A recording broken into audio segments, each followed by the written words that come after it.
La sessione è aperta, siamo aperti alle domande. We are now willing to accept questions. And we also have some questions coming from the International Forum. And if possible, I would like to allow for questions from the participants. And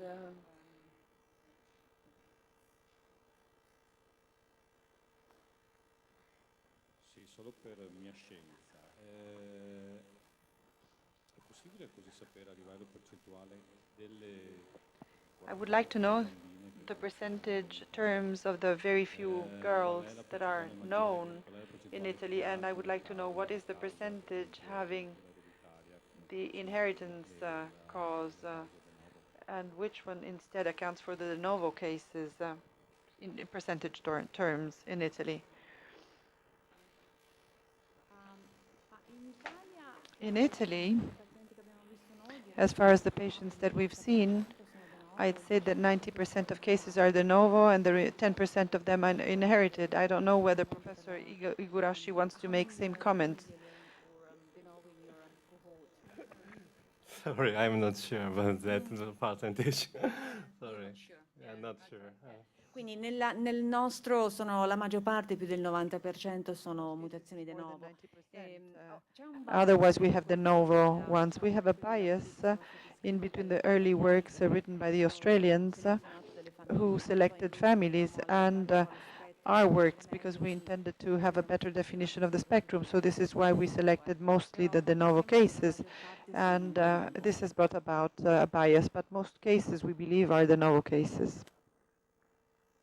Probably half of our patients had a de novo mutation. Okay, and the next year, followed by the inherited from father. 50%. Yeah. Okay, yeah.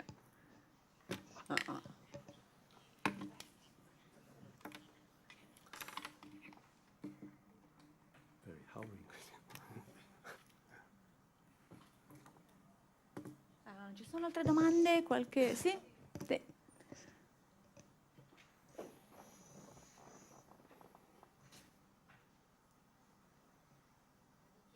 A vostra conoscenza sono state indagate. I would like to know whether you also investigated the girls having autism, and then if that was not done, would it be worth the while analyzing this type of situation? That is to say, to study the gene in the case of girls having this situation. Australians did analyze case numbers of patients starting off from autism, independent of the presence of epilepsy, and there have been no mutations as according to their studies. So let's say that in case of women, epilepsy is the main condition. So there is a work that was conducted, and it shows that there are no mutations. Regarding Japanese cases, the patient exhibited only autism. So all patients exhibited at least one seizure, right?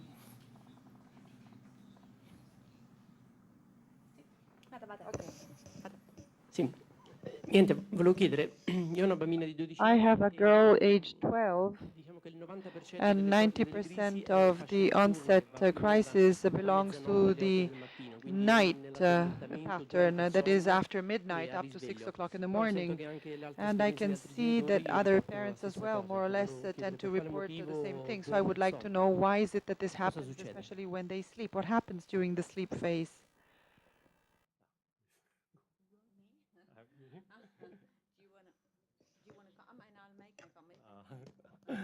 Yeah, probably the special epileptic seizure is very susceptible during light sleep or very drowsy phases. So I think that so your daughter tend to have seizures during midnight or in the early morning. Is probably your daughter has a very light sleep in that time period.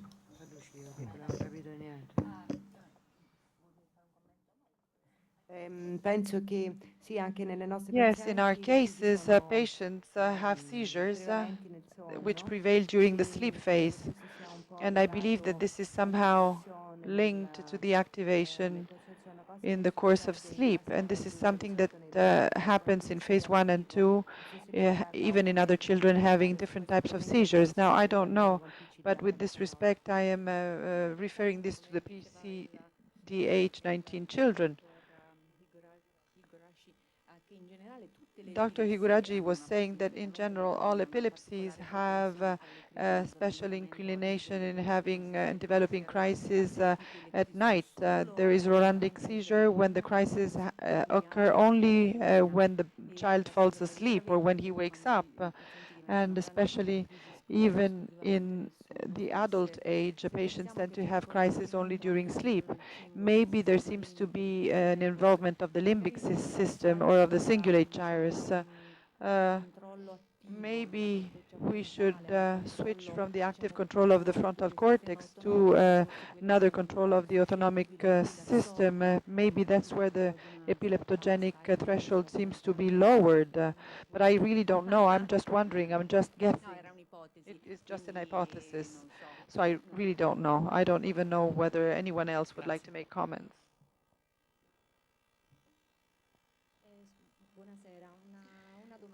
One question. Already last year, when watching the slides, we had heard about ganaxolone, and Professor Gates was talking about the Prozac. But why is it that no new drugs are being experimented, especially on our girls? We've seen that all of the attempts have been vain. They stabilize the situations, but they won't solve them. And ganaxolone or Prozac probably would come along with side effects.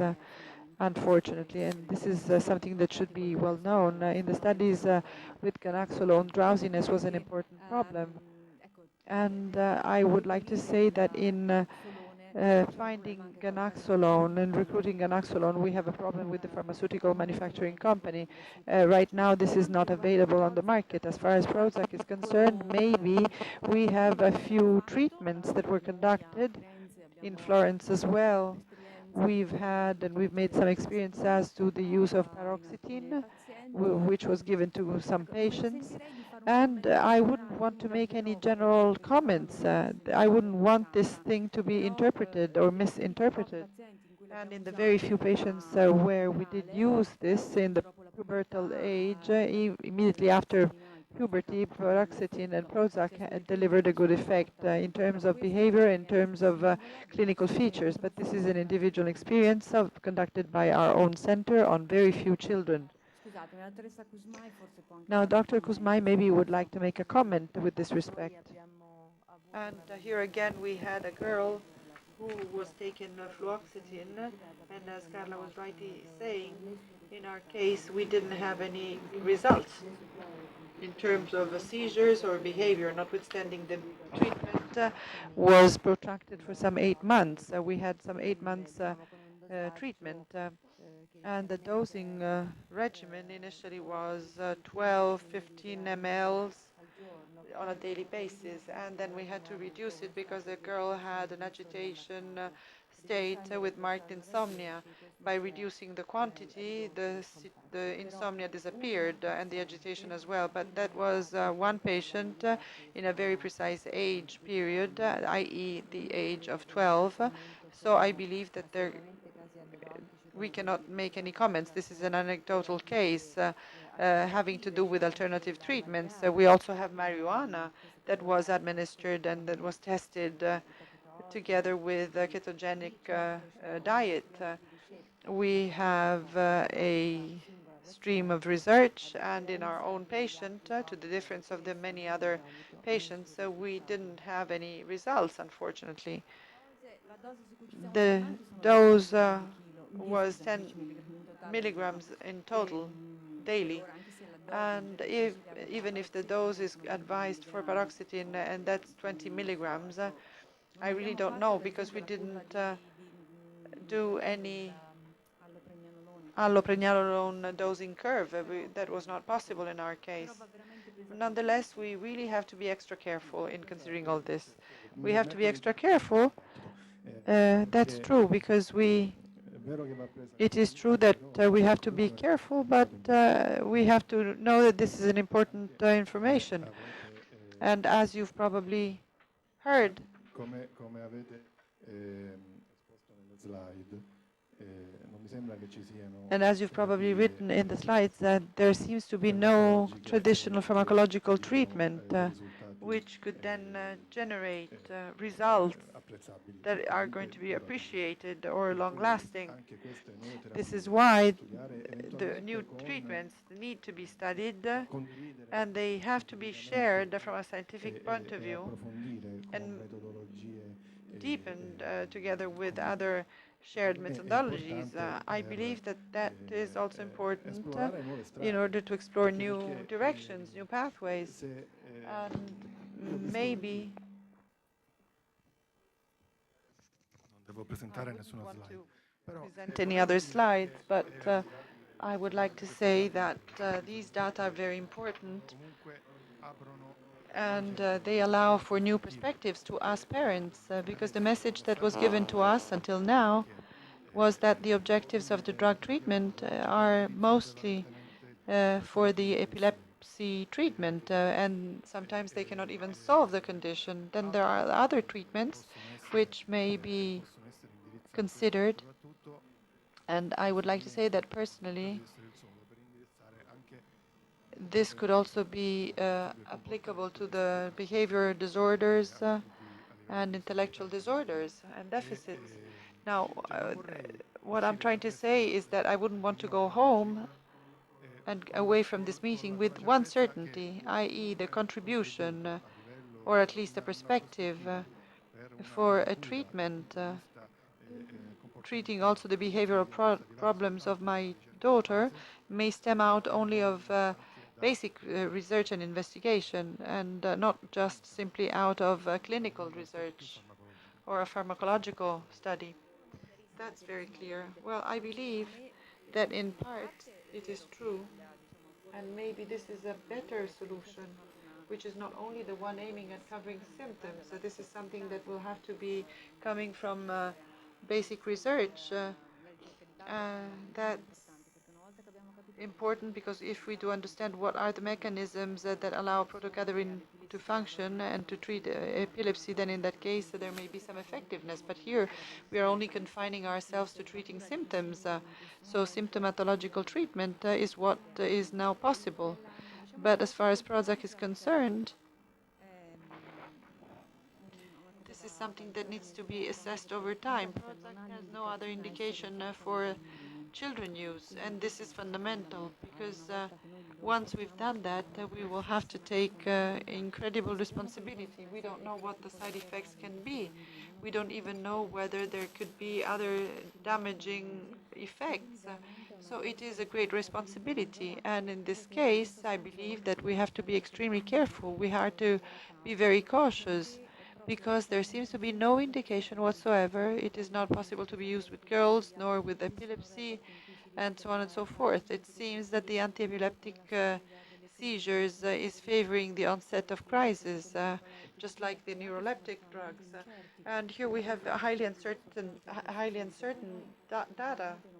And we wouldn't want you to go back home still despaired. And we are here today because we want to share information, but we want to follow also the right direction. Carla, I'd like to ask you, and you did talk about the use of fluoxetine in 2 patients. Have you considered that the positive effect might be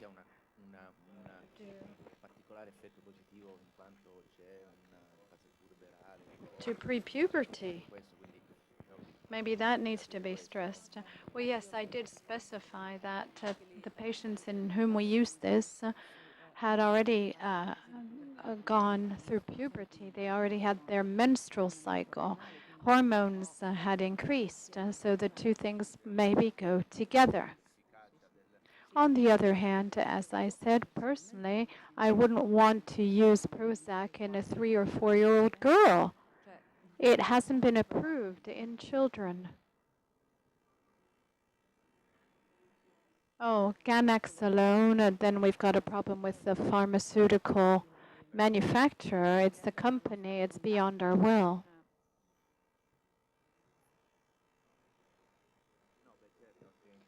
Even if we had ganaxolone available, we'd have to do a monitored clinical trial because this is not available on the market, this drug.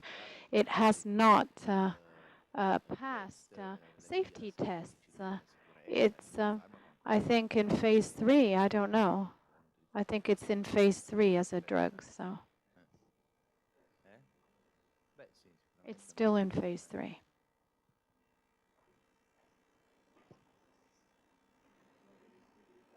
It's okay to use it, but if we were to have it, but with great precaution, with very, very rigorous medical and clinical control. Going back to fluoxetine, I just wanted to say that based on what families tell us, we know that what happens with puberty in some girls is that they are freed of their seizures. And have you seen improved behavior in your girls? Yes, in the puberty phase, yes, their behavior can improve too, and cognitive too. Yes, their behavior especially improves in puberty. Definitely behavior. The behavior can improve spontaneously along with the seizures.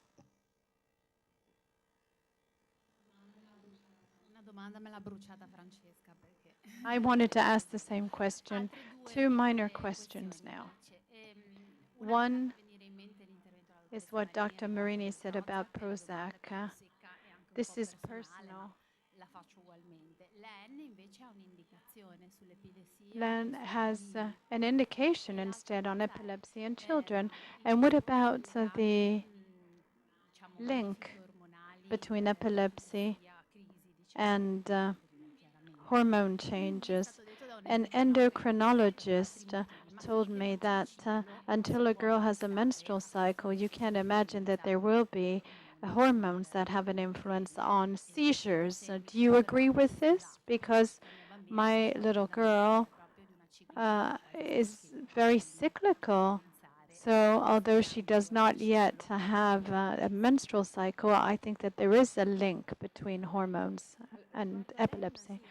Yes, Lena is a benzodiazepine. It's a different pharmacological class, like Frisium, Rivot, Micropam. So it belongs to this family of drugs. So its effect might be in acute during the seizures. Also, it has an anxiety-reducing effect, but we don't really use it a lot in the treatment of seizures as a benzodiazepine. Each benzodiazepine has a pharmacological specificity because it binds to certain types of receptors. But yes, it may be used.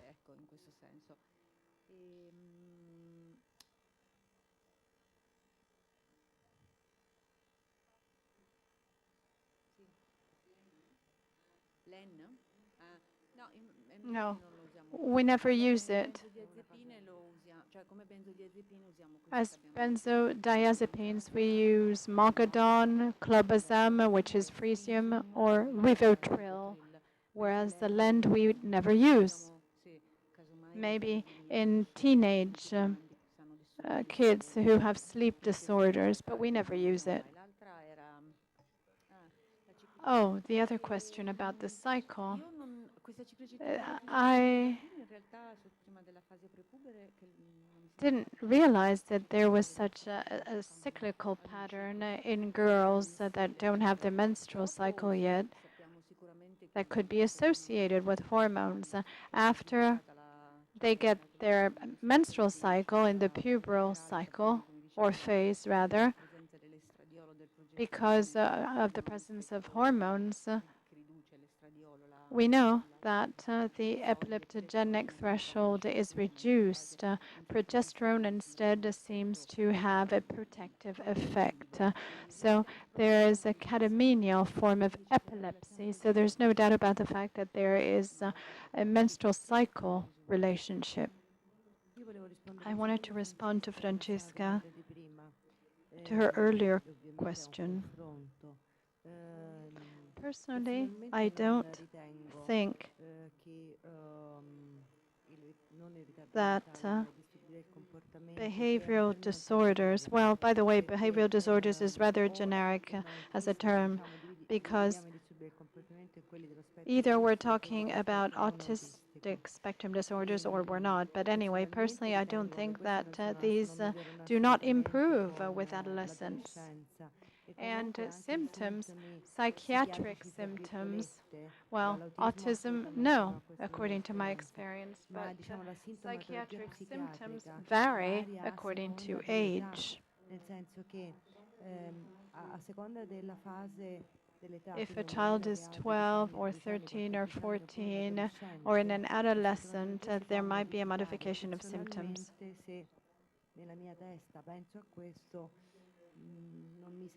But I don't think that that actually happens. So while seizures are reduced with age, they decrease with age, and we agree with that.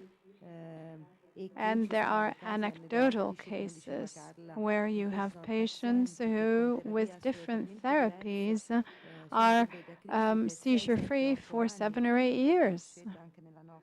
You know that that's the case in our case series at Bambin Gesù. Instead, behavioral disorders change over time, but autism remains stable. That's my experience.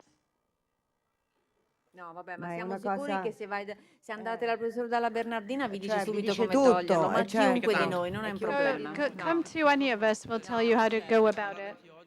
No, unfortunately not. I spoke to him. He's not here, so I shouldn't say this, but I don't know why, but he doesn't think that this kind of drug creates dependency, whereas it says in all the package circulars, we've been using this drug in chronic and in the acute phase. I'm sorry to interrupt you. Removing LEN is not a problem. It may create dependency, but any clinician can give you indications. Anyone who deals with epilepsy, you'll see that there is no problem. So in your specific case, any of us can help you. Unfortunately, we have problems in scaling back with this sort of drug. I understand that you always tell us that every child is different, that there is no standard therapy, and not one single treatment is good for all. But we see that a lot of girls in milder and in more chronic cases, benzodiazepines seem to work a little bit better than everything else. What about defining a protocol, maybe an experimental protocol to start giving more indications and orientations to the families, because we exchange information amongst ourselves and we find a lot of discrepancies. Yes, that can be done. And the benzodiazepines are fine. Because this is entailing a possible role to be played by GABA. And we know that benzodiazepine may be having a specific site where they bind to other benzodiazepine and to Gardenal, which is phenobarbital. So we can certainly sort of have a given protocol for the use of benzodiazepines. And this maybe is what makes it possible to say that, yes, it is true that we are not using N, we are not using it as an anti-epileptic drug, and that's true. Now, one of the questions that came up in the forum is whether there is a correlation with diet, and this is the case of girls with protocadarin. I don't have any such experience, and I don't think that there is a correlation with any diet.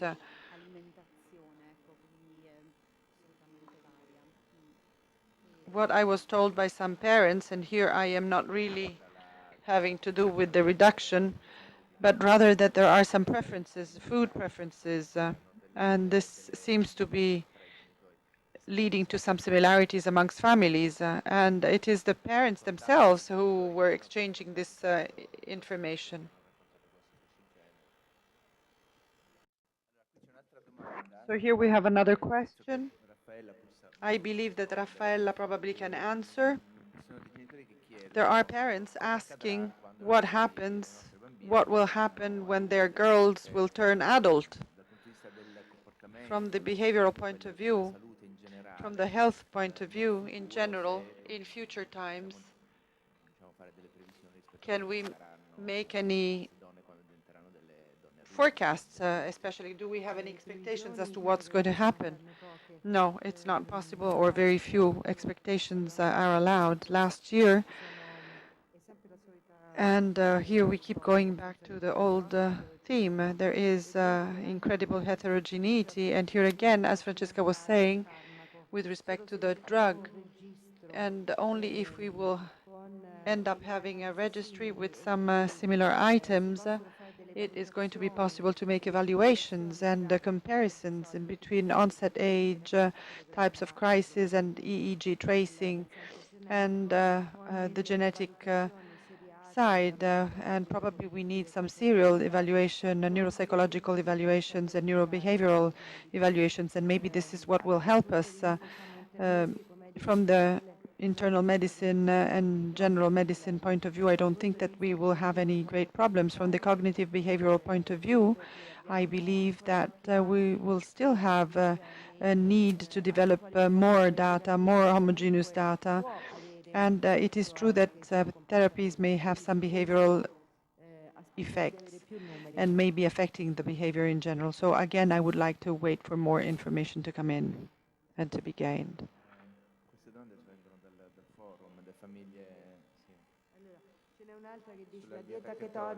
What about the ketogenic diet, whether it's advisable or not? So here again, we had different experiences, and I believe that this much depends on the child. For the Mediterranean people, the ketogenic diet is somewhat of a problem. It is easier in France, it is easier in the USA, because here in Italy we have a carbohydrate-based diet. Much depends on the clinical conditions of the child. That type of diet is hardly palatable. It's not even well accepted. Much depends on the geographic and ethnical situations. Personally, I would like to say that there are no data that make it recommendable or not. Important questions. One of them has got to do with the treatment. Based on my experience, the crises are not responding to the anti-epileptic drugs. There seems to be a drug resistance to this. So why is it that we are to give these drugs to our children when they are drug resistant? What are the benefits? And wouldn't it be better to treat them only in the acute stage? We've talked about this. Marini also was discussing and talking about this subject, that the treatment of the acute stage is much different as opposed to the chronic treatment, which is entailing a daily treatment for our girls. My experience is that we should intervene heavily and treat the crisis in the acute stage, and then allow for a stable chronic treatment. But obviously we don't know whether the treatment, which is a chronic treatment, is going to be then effective or not. I believe that this would be something that needs more in-depth discussion. We should discuss about this with all of the parents. There may be parents that may ask for the discontinuation of the treatment, and we could agree something with these parents. We could have a monitoring, which is shorter monitoring. I do not disagree as to the absence of a treatment in the chronic case, but then this is something that should be agreed together with the parents, and we should also try and explain to the parents the risks entailed by the withdrawal of the treatment and the discontinuation of the treatment, because we don't really know whether this is useful or not. We don't even know whether discontinuation may bring about other long-lasting seizures that may be in the end difficult to treat, or whether this could bring about acute phases or even clusters that are going to be more difficult to treat afterwards. Senza dubbio sì, senza dubbio sì. Questo sì, questo è un po' quello che diceva anche Francesca, non ci sono dei This is what Francesca was saying exactly. There are no protocols. ognuno ovviamente Since we are lacking protocols, everyone is working based upon its own clinical experience, based on possono esserci approcci differenti. different approaches. Possono essere per esempio There may be patients taking 2, 3, 4 drugs, other patients who, although they still present with seizures, they still take one single drug. And this depends on the approach and depends on the experience of the clinician.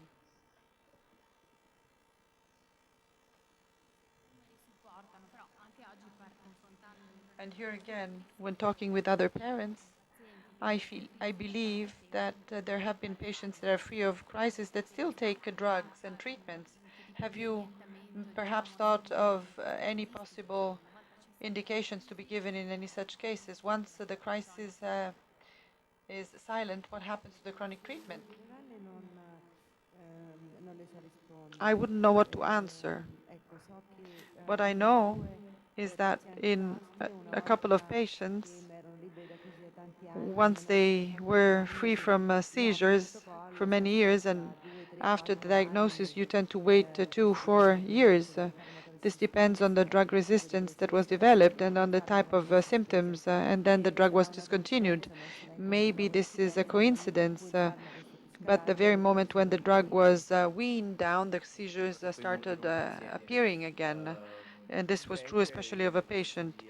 And instead, what I can tell you is that the treatment can be discontinued, but we have to wait for children to become adult. Unfortunately, I would not dare discontinue the treatment any earlier.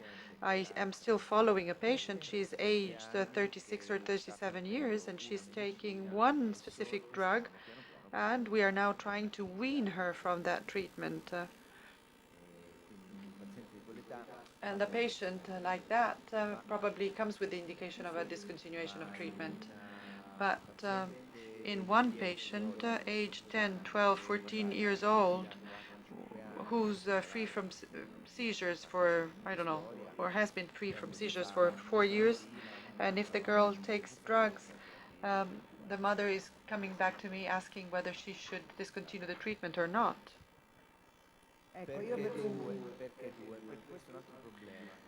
Now, this probably comes along with another different problem. It is depending on the clinical history of each patient. The one of the two drugs depends on each drug, because each drug may be working well on two different types of crises. This girl had diffuse seizures, the one coming with myoclonal and jerks, and also the affective ones. So we could eliminate them. They disappeared anyway. And when the combination of the two drugs was made, she no longer developed the seizures. Now, since these two drugs have mechanisms of actions which are totally different, it may very well be that the two different types of crises are controlled by two different types of drugs that are totally different one from another. So the absence of side effects, and in the absence of side effects, because obviously if you do have side effects, then the discourse is changing. But in the case of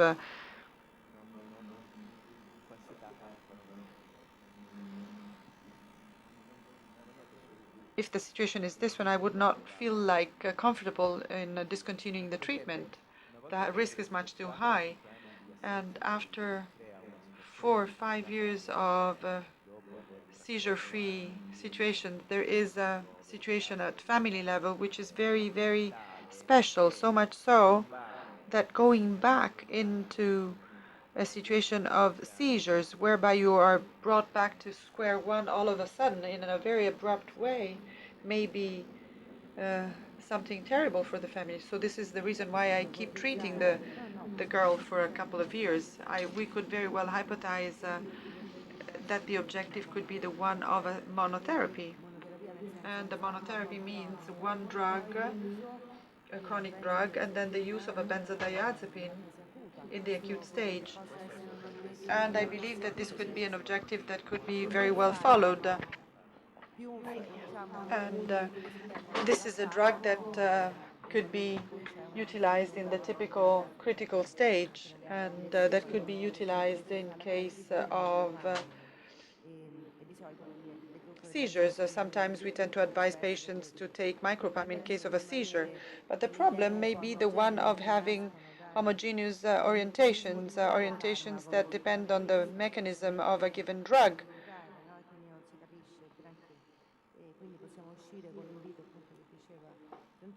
So we could follow the invitation of Francesca, i.e. trying to have a world registry and try and see whether it is possible to have a trial which is somewhat homogeneous with a drug which, starting from today's experience, may allow us to intervene in the Passafaro, and that has got to do with the GABA situation. I would like to know if there is any neuroprotective for the brain of the girls, because I have seen a case in Madrid that she's now 13 years old, and she has a cluster seizures, and she has a psychological problem with she have maybe with neuroinflammation. I don't know if the neuroinflammation or not, but she has now with a problem that she see many things that does not exist. And there is another case in Spain that with there is an antibiotic, beta-lactamic antibiotic, stopped the crisis. I don't know if I don't know why, and if you have tried it. Thank you. What is your experience? Regarding the beta-lactamic antibiotics, I have no experience about this. I don't know about beta-lactamic antibiotics. Antibiotics.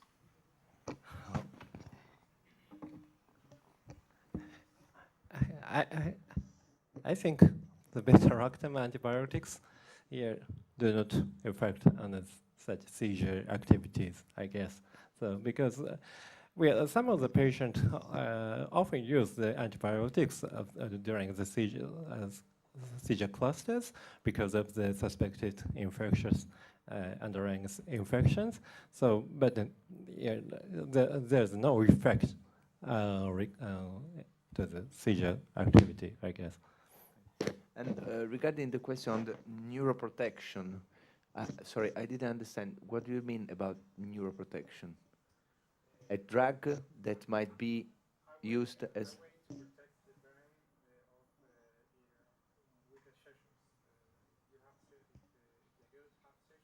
Yeah? Okay, but this is a concept that should be applied to all kind of epilepsies. I think we don't have any drug that might be used as a protection, a neuroprotection during the seizure.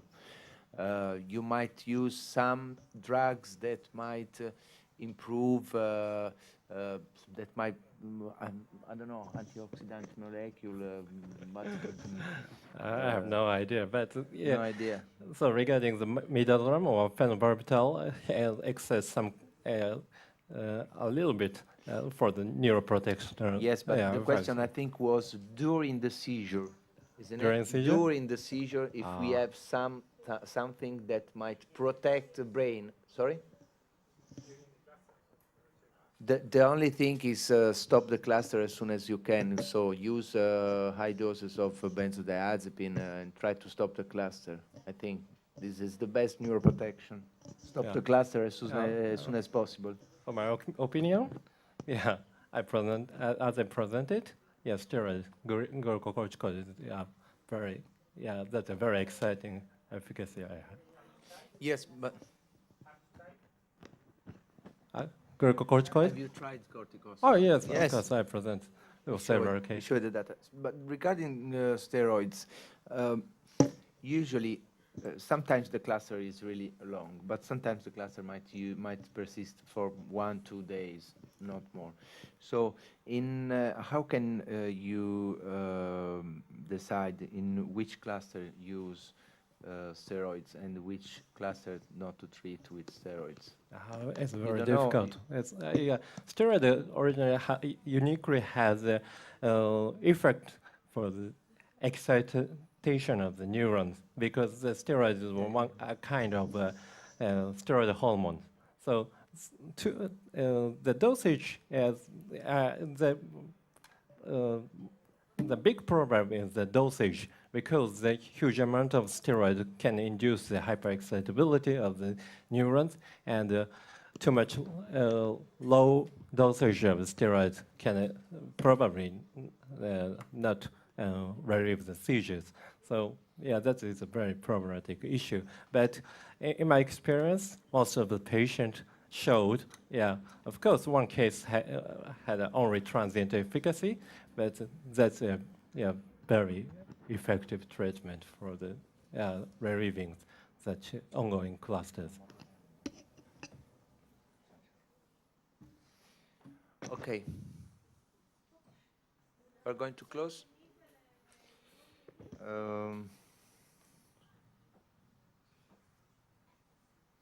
There's the last one, but we talked already about it. It is on the non so perché sono in inglese. Riguarda